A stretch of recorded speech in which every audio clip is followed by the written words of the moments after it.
Bonjour, mon nom est Larry. J'ai embarqué dans le monde du 3D depuis environ 4 mois. On est en janvier 2024. En gros, c'est ma première vidéo. Fait que, je vais vous demander d'être un peu indulgent. Euh, En gros, je vais vous présenter une machine que j'aime beaucoup. Parce que dans les 4 derniers mois, je me suis procuré avec elle. Je suis rendu à ma septième imprimante 3D résine. J'ai aucune expérience dans le filament.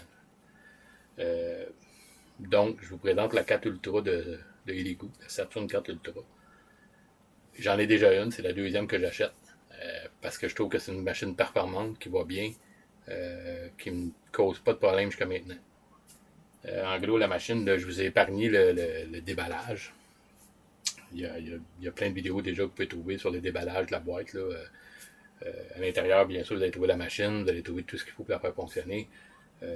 Prise électrique, et ainsi de suite. Quand vous recevez la machine, elle est exactement comme vous pouvez voir ici. Okay? Il y a un plastique qui la protège sur le dessus. Ce que je vous conseille, en gros, c'est de vous. Une fois que vous allez avoir tout installé votre machine, c'est de procurer du papier contact transparent ou comme vous voulez pour la recouvrir complètement, pour recouvrir votre couvert au complet, même que vous pouvez recouvrir une partie de la base. Ça, c'est pour éviter de mettre vos doigts avec de la résine. Même si vous portez des gants, des fois, même avec les gants, on va être porté à mettre nos doigts sur le couvercle ou même sur le case qui est en une bonne qualité. En gros, moi, ma première que j'ai installé des petites poignées grises que j'ai imprimées sur les côtés pour me permettre d'ouvrir le couvert plus facilement. J'adore ce couvert-là, c'est un couvert pivotant qui lève vers le haut. Une fois qu'il est dans l'air, il reste là, il n'y a aucun problème. Ce qui nous fait découvrir l'intérieur de l'imprimante. C'est une nouvelle technologie. C'est un plateau c'est le plateau de résine qui descend et qui monte, au lieu que ce soit le build plate, le plateau qui sert d'imprimer, que l'imprimante colle, que ce que vous allez imprimer va coller dessus. Est auto-nivelante. Vous n'avez pas besoin de la niveler avec rien. Moi, la seule chose que je fais, une fois qu'elle va être bien installée, c'est qu'en dessous, il y a des pattes qui se dévissent. Je vais niveler la machine avec un petit niveau. Je vais la niveler bien comme il faut pour être sûr qu'elle est de niveau dans les deux sens. Je parle de la machine elle-même, du casing. Une fois qu'elle est nivelée, après ça, je ne touche plus à rien. Vu que le plateau est équipé, comme je dis, c'est une machine qui est auto-nivelante. Le plateau ici est monté sur des supports, des ressorts. Donc, elle va s'auto-niveler automatiquement quand elle va travailler. C'est un casse-tête de moins pour vous.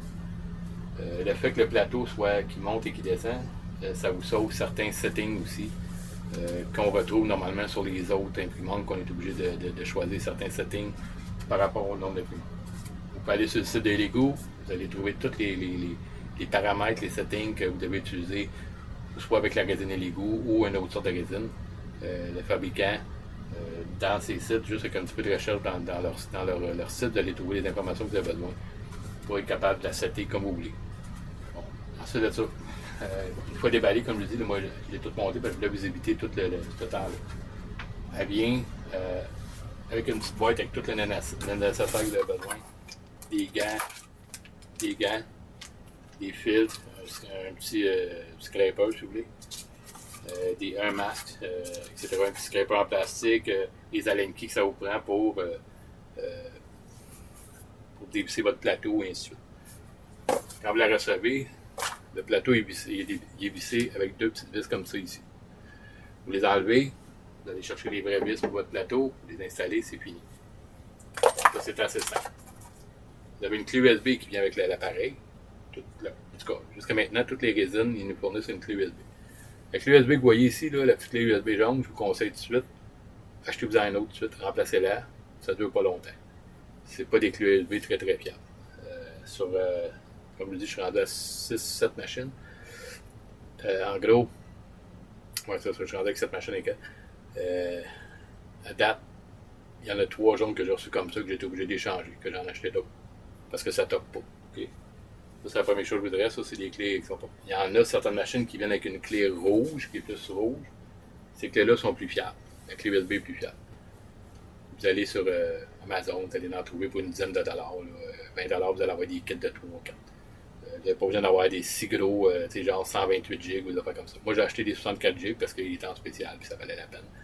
Fait que vous n'avez pas besoin d'avoir si gros que ça. Ça, c'est les premières choses. Ensuite, une fois que vous allez avoir branché votre,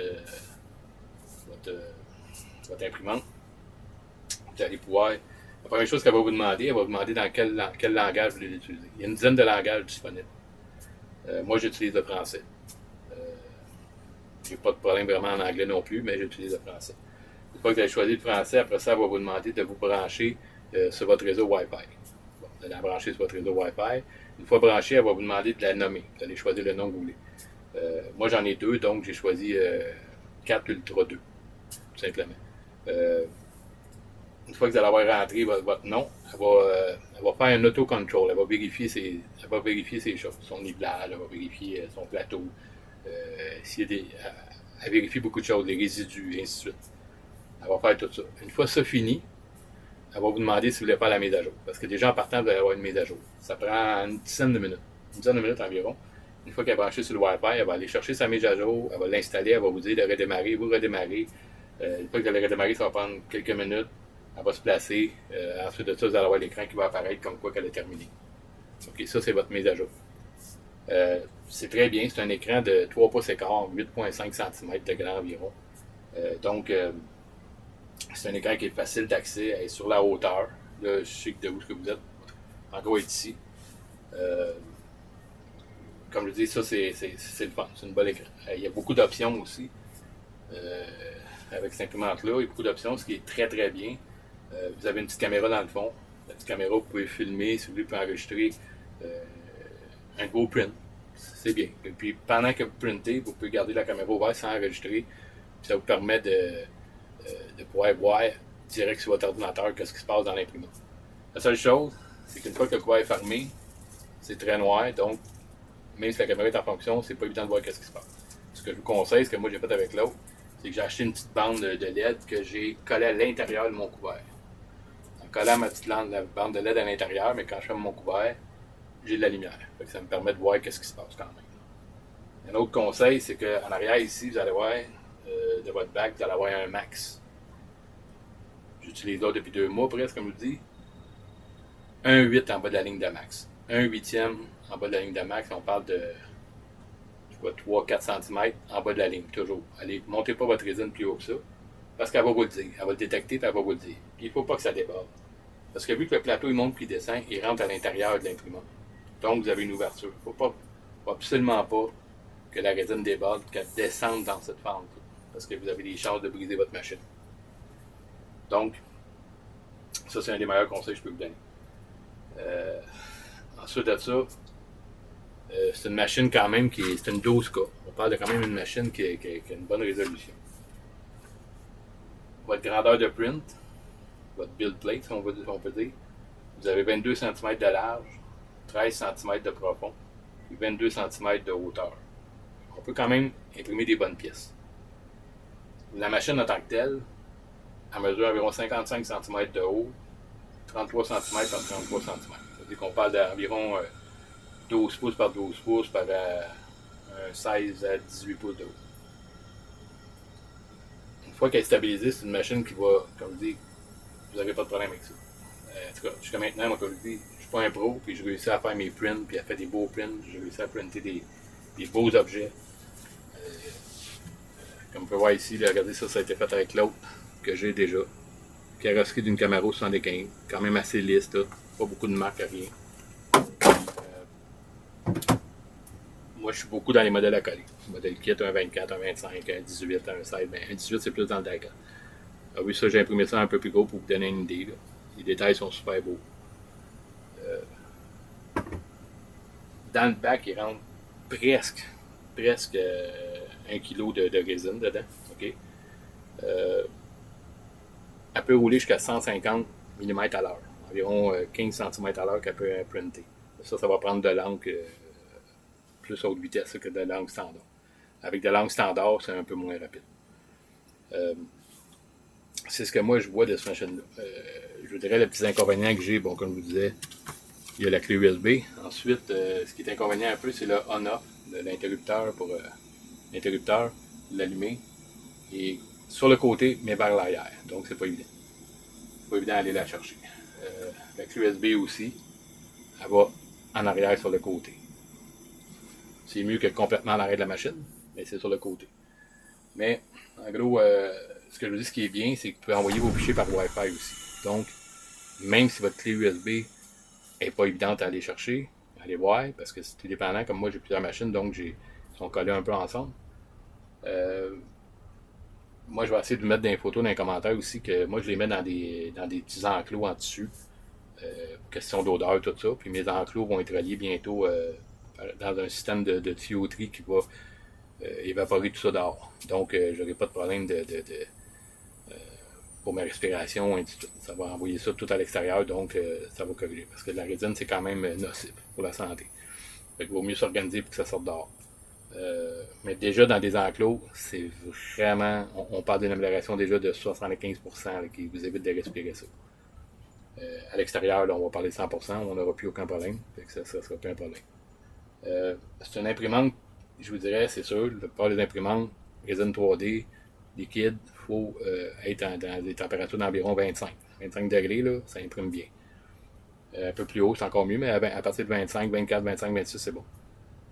Moi, si vous mettez ça dans un enclos, vous pourriez mettre un petit chauffage de poing. Elle est écrite aussi que vous pourriez mettre un chaud. Il y a certaines options qui pourraient aller dans l'imprimante, il y a une place exprès.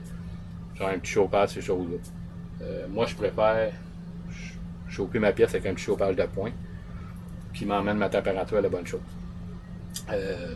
Mais comme je dis, si on l'amène dans un enclos, l'intérieur de l'enclos il est aluminium, donc ça va réfléchir la chaleur à l'intérieur. Fait que c'est ça que je vous dis.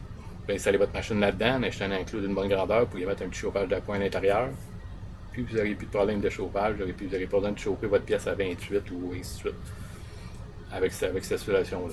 Fait que comme j'ai dit, petite ligne de LED, organisez le chauffage que vous soyez fourni, essayez de sortir ça à l'extérieur si possible. Sinon dans un enclos en dessus. Moi je ne suis pas commandité par personne, là, j'ai acheté des. Vous pouvez trouver ça sur Amazon, là, des enclos pour mettre les imprimantes 3D. On parle avec le système et le tuyau le petit plan d'environ on va dire entre 75 et 100$ de l'enclos. C'est ça. C'est comme je vous expliquais, elle fonctionne par Wi-Fi, puis ça fonctionne bien. Moi, j'ai pas eu de problème. J'ai envoyé plusieurs fois des fichiers par Wi-Fi, puis les pas imprimés, puis j'ai pas eu aucun problème. Fait que ce serait ça. Moi, comme je vous dis, j'adore cette petite imprimante-là. C'est ma deuxième. Là, je les mets à un endroit juste que vous puissiez la voir. Même la première, je n'avais pas vérifié comme il faut, mais je ne m'étais pas aperçu que les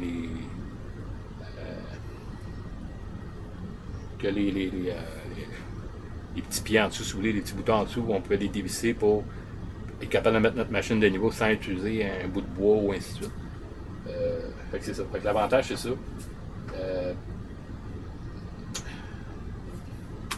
Le bac, comme je dis, le bac, c'est très très important. Ne pas être 1,8 en bas de la ligne de max. 1,8 en bas de la ligne de max. Comme ça, ça ne débordera jamais, vous n'aurez pas de problème. Fait que c'est ça. Fait que je vous souhaite une bonne soirée. J'espère que vous avez aimé mon premier vidéo. Je vais essayer d'en faire d'autres dans le futur. Merci beaucoup.